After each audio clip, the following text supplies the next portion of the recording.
Nah, itu teksnya ya. Sekarang kita mulai masuk di dalam peristiwa ini. Di dalam doa Rosario, peristiwa ini dirumuskan dengan Maria mengunjungi Elisabet saudaranya. Betul ya? Coba nanti dibaca dari ayat 39 sampai ayat 56. Apakah ada kata mengunjungi di sana? Di dalam kitab suci saya tidak ada. Jadi rumusan Maria mengunjungi Elisabet itu bukan kalimat kitab suci. Peristiwanya iya, tetapi kalimatnya, kata yang dipakai tidak seperti itu. Maria datang lalu pulang. Tidak ada kata mengunjungi. Mungkin sudah menebak-nebak ini mau ngomong apa ini kayak begini. Ternyata, nah sekarang ini pentingnya. Ternyata rumusan Maria mengunjungi Elisabet saudaranya itu mempunyai latar belakang kitab suci yang sangat kuat dan memuat makna yang sangat penting. Jadi bukan sekedar mengunjungi, Maria mengunjungi Elisabet saudaranya. Ada hal yang sangat penting yang mau dikatakan dengan menggunakan kata mengunjungi.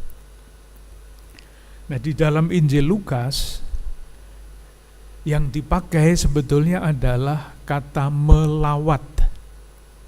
Lawatan, mengunjungi, melawat itu kira-kira teks aslinya, bahasa asli kitab suci itu sama.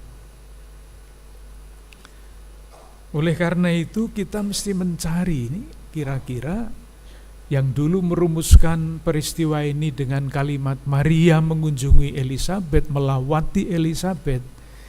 Ini dasarnya apa ya?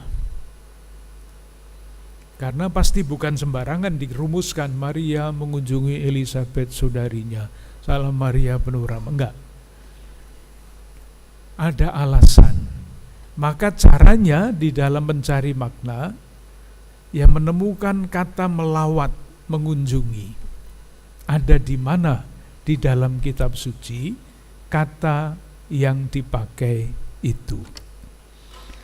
Ketemulah bab 1 ayat 68 Injil Lukas, semua Injil Lukas bab 1 ayat 68. Saya baca begini.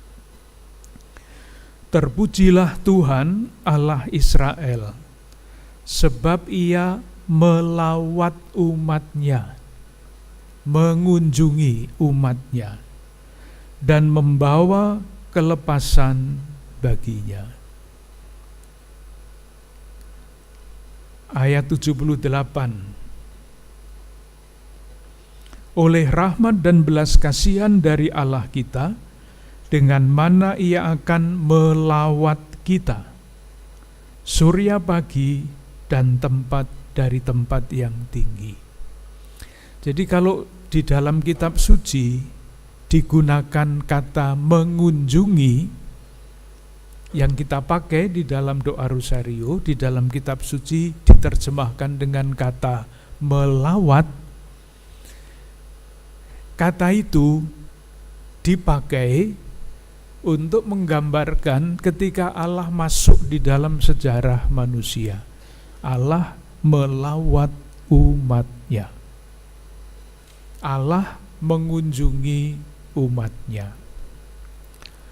Kata uskup dalam bahasa Indonesia itu akarnya sama dengan kata ini, yang di dalam kitab suci diterjemahkan dengan penilik.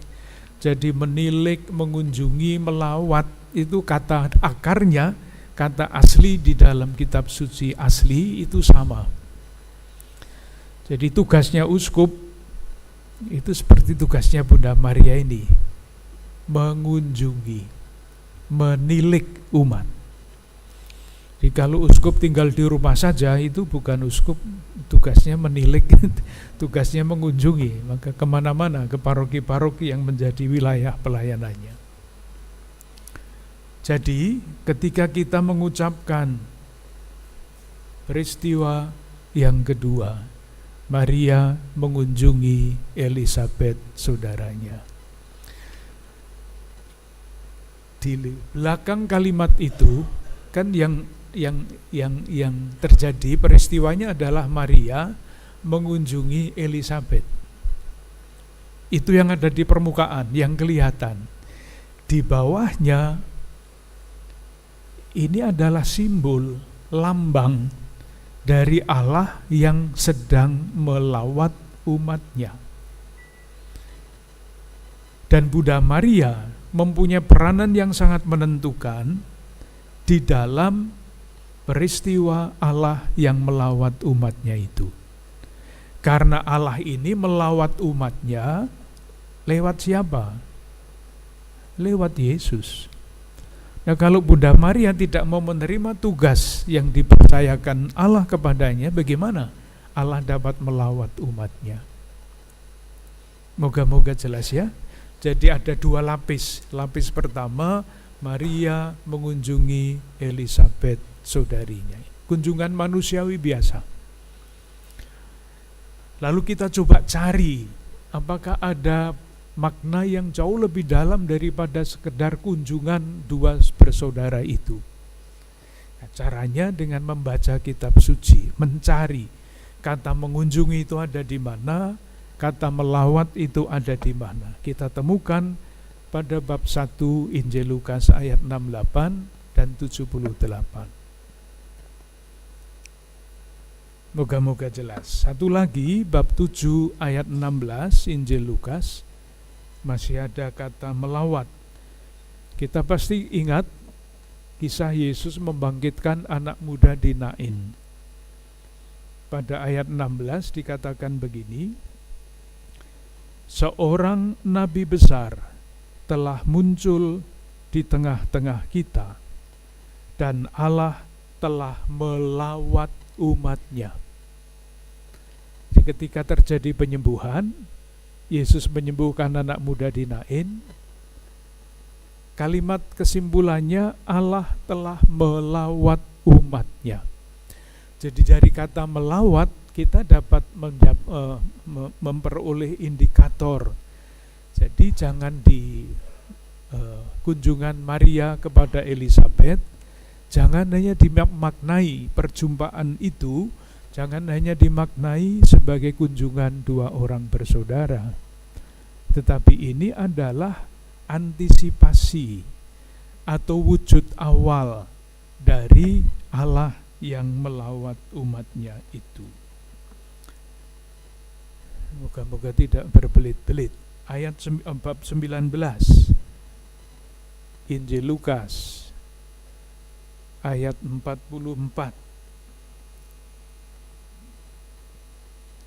Saya baca bunyinya begini, dan mereka akan membinasakan engkau beserta dengan pendudukmu, dan pada tembokmu mereka tidak akan membiarkan suatu batu pun tinggal terletak di atas batu yang lain.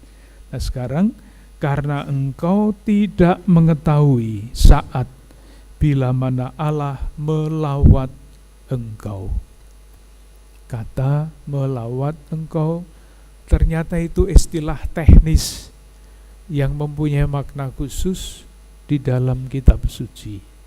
Kalau di dalam kitab suci, khususnya Injil Lukas dipakai kata melawat, itu pasti ada sesuatu di baliknya, yaitu keyakinan bahwa Allah melawat umatnya, masuk di dalam sejarah umat manusia dan menjadi penyelamat umat manusia.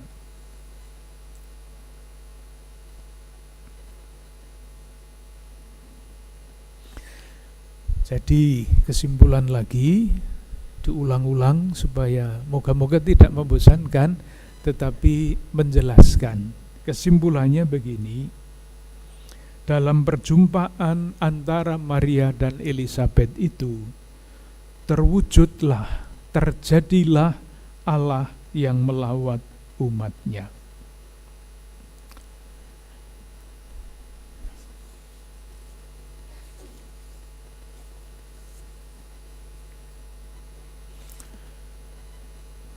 Kembali lagi ke teks Injil Lukas bab 1.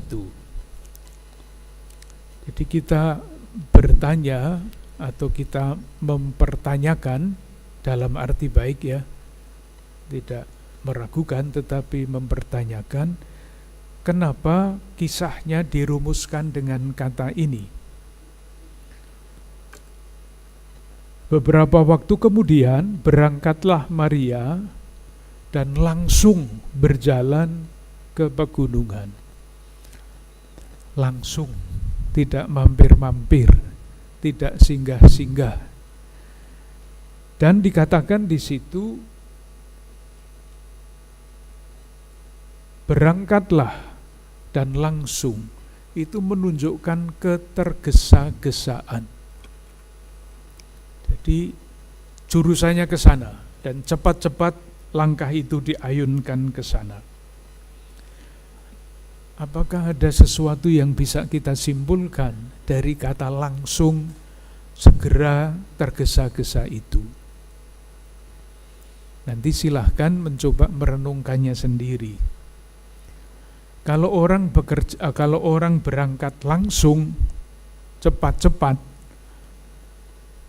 itu artinya antara lain dia ingin supaya cepat sampai di tempat yang dia tuju.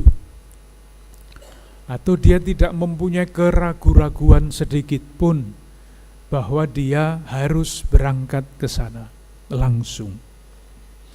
Maka pertanyaannya adalah, apa yang mendorong Bunda Maria mengambil jalan itu?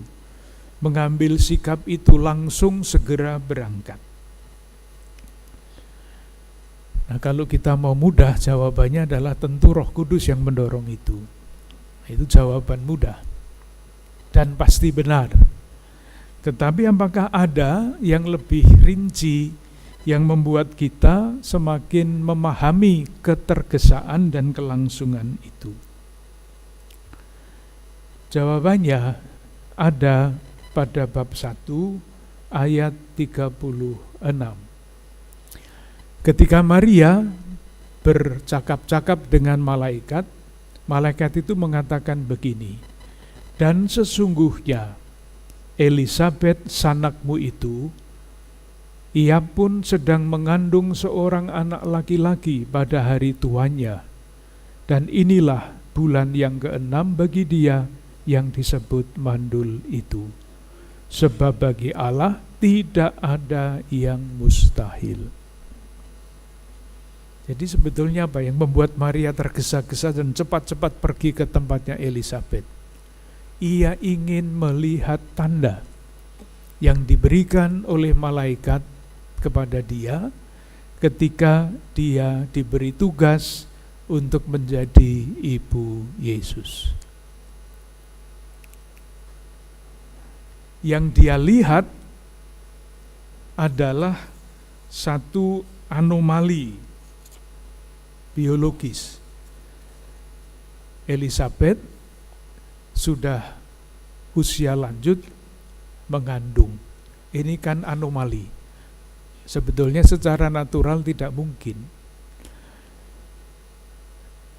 Tetapi karena ini diberikan sebagai tanda, dan tanda untuk meneguhkan perutusan Bunda Maria, ia ingin melihat tanda itu benar apa enggak. Maka dia pergi ke sana dan kemudian yakin bahwa tanda yang diberikan oleh Tuhan itu adalah tanda peneguhan bagi dia, bahwa yang ditugaskan kepada dia adalah rencana keselamatan Allah. Jadi ada dua lapis lagi. Lapis pertama yang ia lihat adalah anomali biologis. Yang ia lihat pada lapis yang lebih dalam adalah peneguhan bahwa tidak ada yang mustahil bagi Tuhan. Yang mustahil itu bukan hanya bahwa Elisabeth mengandung di hari tuanya.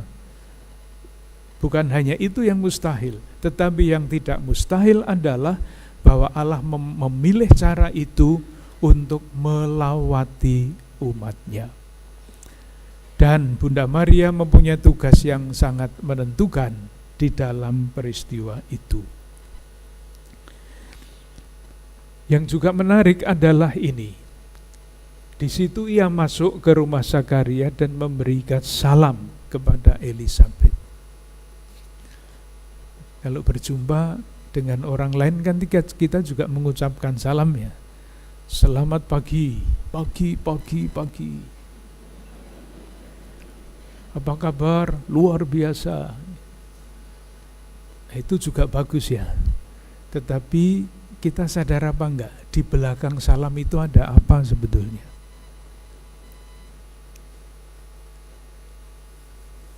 Saya bercerita saja mengenai pengalaman cerita yang pernah saya dengar dari dosen saya, sudah almarhum sekarang.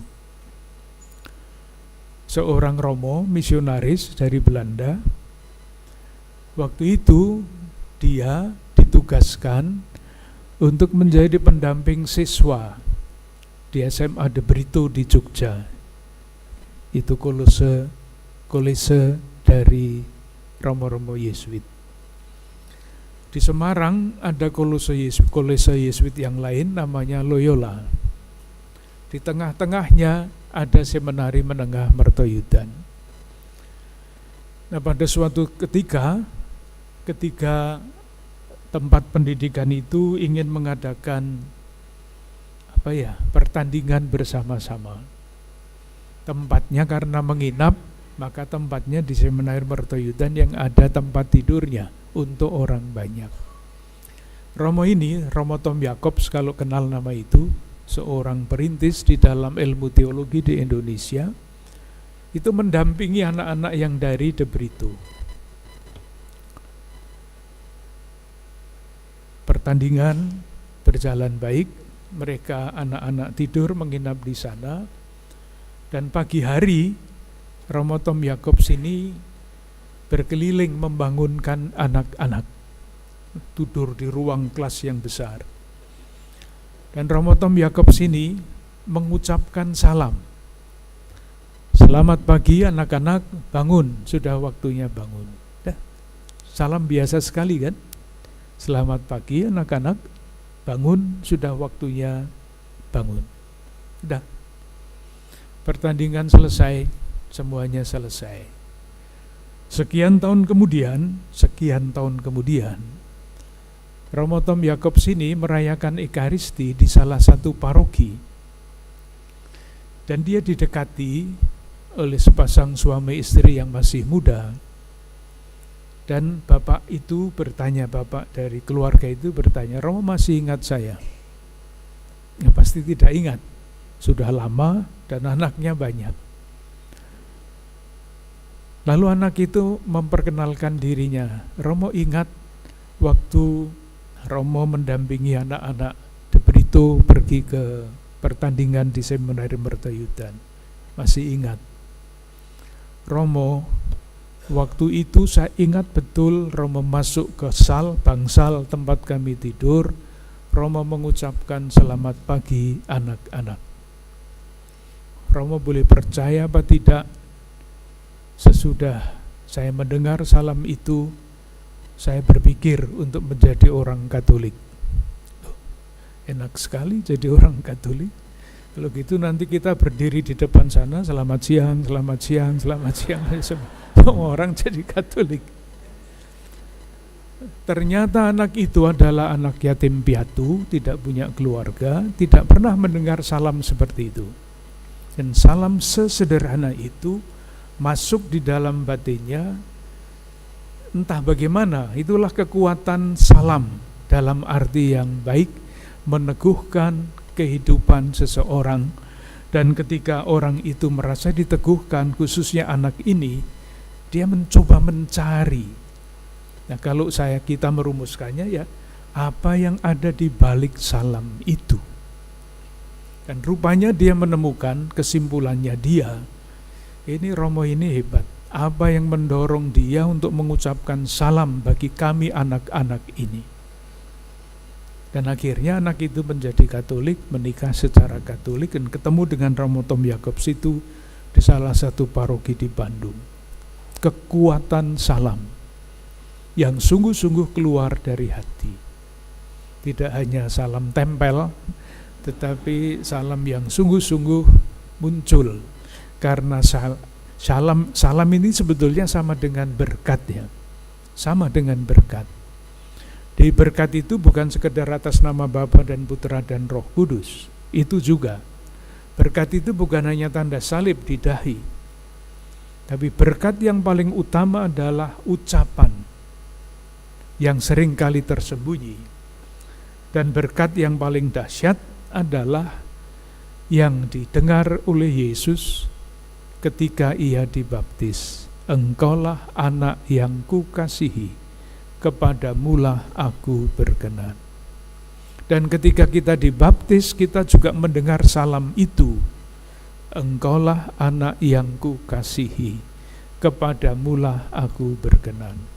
Dengan salam itu, Yesus menjalani hidupnya sebagai manusia sampai akhir, tidak mau dibelok-belokkan, dibenci ya tidak apa-apa, dibunuh tidak apa-apa, jalan kembali kepada Bapa.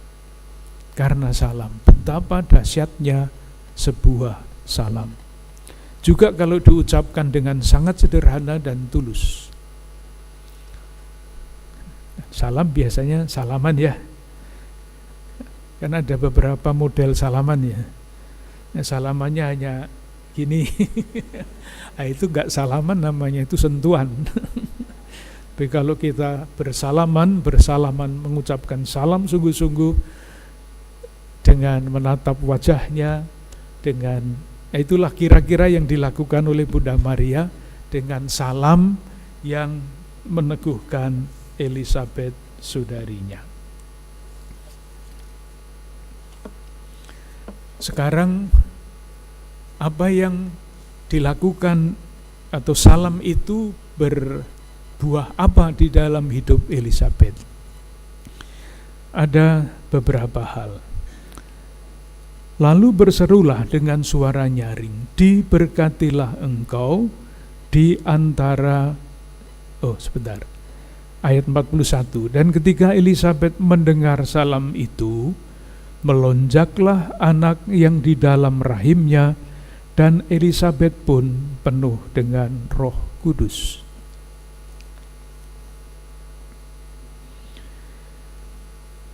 Jelas di sini digunakan kata berseru dengan suara nyaring. Apa kira-kira maksudnya berseru dengan suara nyaring? Itu adalah buah dari peneguhan yang dia terima dari Bunda Maria. Ada satu kata lagi yang sama, besok peristiwa Pentakosta, itu akan kita dengar di dalam perayaan Ekaristi, saya kira. Kisah Para Rasul bab 2, khotbah Petrus.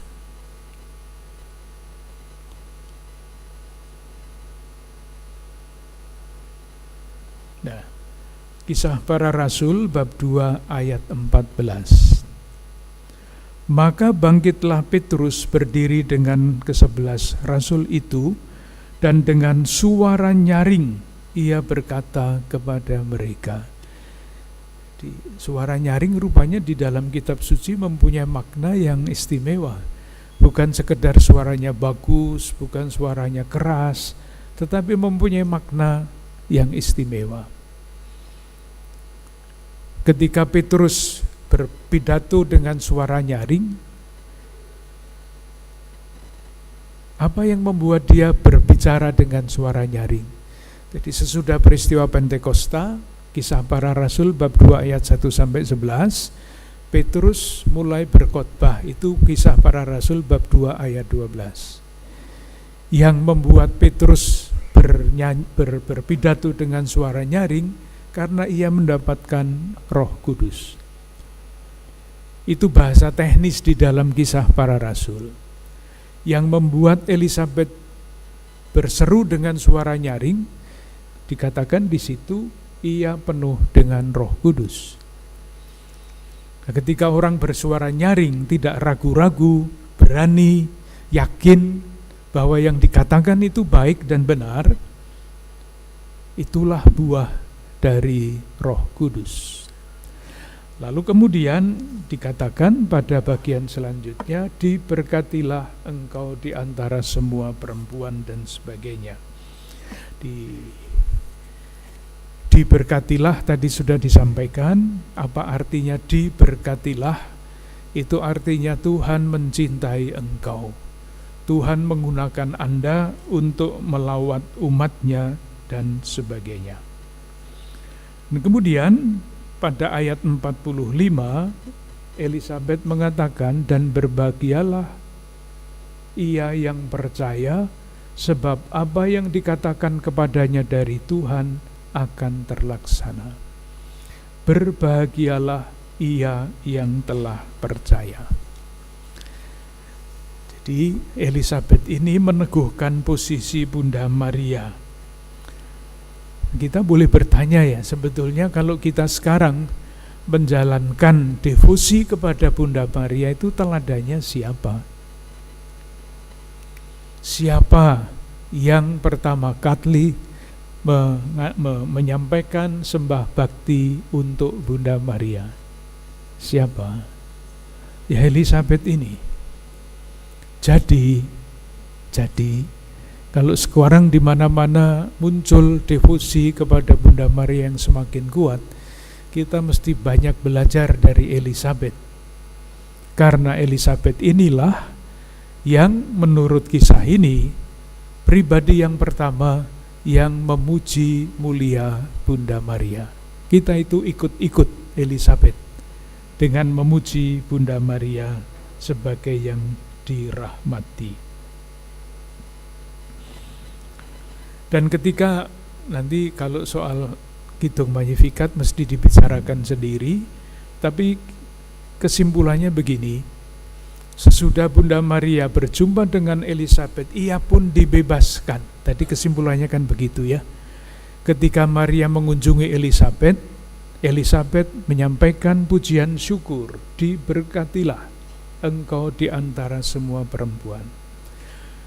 Ketika peristiwanya sudah selesai, Maria diteguhkan oleh Elisabet, berbahagialah ia yang telah percaya, bebas, merdeka untuk melanjutkan perjalanan hidupnya sebagai hamba Tuhan. Ia menyanyi Kidung Magnificat. Sesudah selesai semuanya, ia pulang ke rumahnya. Nah, sesudah ini Bunda Maria tidak ada kisahnya lagi kecuali 1-2 ayat. Pasti ia sudah merasa dibebaskan dalam perjumpaan ini, sadar akan tugas perutusannya yang tidak mudah. Maka ia menjadi pengikut Yesus yang setia sampai akhir. Ia berdiri di kaki salib ketika Yesus disalib menurut Injil Yohanes. Ia masih akan menghadapi segala macam kesulitan. Ia tidak tahu, tidak semua yang melintas di dalam hidupnya ia pahami. Contohnya sederhana, ketika anaknya hilang di bait suci dan bertanya, "Nak, kenapa kamu melakukan itu kepada orang tuamu?" Dijawab Yesus, "Apakah kamu tidak tahu bahwa aku harus berada di dalam rumah Bapakku?" Dikatakan mereka tidak mengerti apa yang dikatakan oleh Yesus. Dan sebelumnya ketika Yesus lahir pun dia sudah tidak mengerti. Malaikat memberi kabar kepada para gembala, gembalanya bernyanyi riang. Dikatakan Maria tidak mengerti apa yang terjadi. ia masih harus menghadapi semuanya itu, tetapi dengan sebagai manusia dengan hati yang sudah merdeka, yakin meskipun belum melihat hasilnya, yakin bahwa semuanya mempunyai arti di dalam hidupnya. Yang terakhir, sudah lelah atau belum? Sudah ya. Yang ngomong itu biasanya tidak lelah, yang mendengarkan itu yang lelah. Tadi yang terakhir dikatakan di sini bahwa Elizabeth itu penuh dengan Roh Kudus. Bunda Maria juga penuh dengan Roh Kudus. Besok pagi kita merayakan Pentakosta, datangnya Roh Kudus. Oleh karena itu, meskipun saya tahu bahwa kita semua sudah sering mendengar penjelasan tentang Roh Kudus, Sabta Karunia Roh Kudus dan sebagainya, saya akan mencoba memberikan penjelasan. Penjelasan itu bisa berbeda-beda. Salah satu saya akan sampaikan. Tadi saya melihat mahasiswi Atmajaya. Kalau melihat lambang Atmajaya, Romo Ulun dosen Atmajaya, itu ada Roh Kudusnya 7. Sabta Karunia Roh Kudus. Ada yang 9, ada yang lebih banyak lagi, ada yang 32 katanya. Terlalu banyak kalau 32 ya. Nanti malah bingung kita. Oleh karena itu, sebagai akhir, saya ingin berdasarkan ini ya, kenapa perjumpaan itu menjadi begitu bermakna, pengalaman sehari-hari, pengalaman manusiawi biasa pada permukaan bisa mempunyai arti yang jauh lebih mendalam daripada yang tampak di permukaan itu. Dan jawabannya adalah karena di dalam dua pribadi itu Roh Kudus berkarya. Nah, Roh Kudus itu siapa? Menurut ajaran gereja, ada Sabta Karunia Roh Kudus. Saya akan memberikan catatan singkat-singkat, moga-moga membantu besok kalau kita merayakan Hari Raya Pentakosta. Yang pertama yang dikatakan adalah karunia pertama. Jadi urut-urutannya ini bisa berbeda-beda, tergantung siapa yang menjelaskan. Saya menempatkan anugerah pertama Roh Kudus adalah roh takut akan Allah. Itu rumusannya, roh takut akan Allah. Nah, kalau kita mengerti dengan kata bahasa Indonesia biasa, takut itu kan, ya takut itu kadang-kadang bagus ya, tetapi kalau takutnya ketakutan lalu tidak bagus. Oleh karena itu, rumus roh takut akan Allah ini adalah istilah teknis Alkitab, kitab suci, yang mesti dipahami dengan baik. Kalau tidak, Allah itu hanya menakutkan. Padahal faham kita, Allah itu enggak menakutkan, Allah itu membebaskan. Allah itu maha murah, maha rahim. Oleh karena itu, rumusan roh takut akan Allah tidak bisa dipahami dengan kamus besar bahasa Indonesia. Harus dipahami misalnya dengan kutipan dari kitab Putra Sirah, ada di dalam catatan, bunyinya begini, awal kebijaksanaan ialah takut akan Tuhan. Ini istilah teknis. Atau Mazmur 112 ayat 1 bunyinya begini, berbahagialah orang yang takut akan Tuhan dan sangat suka akan perintah-perintahnya. Oleh karena itu kita bertanya, lah kalau begitu maksudnya apa? Maksudnya jauh dari kata takut itu. Roh takut akan Allah itu artinya begini, di balik rumus itu ada keyakinan. Keyakinan itu menjawab pertanyaan, untuk apa manusia diciptakan? Itu pertanyaannya.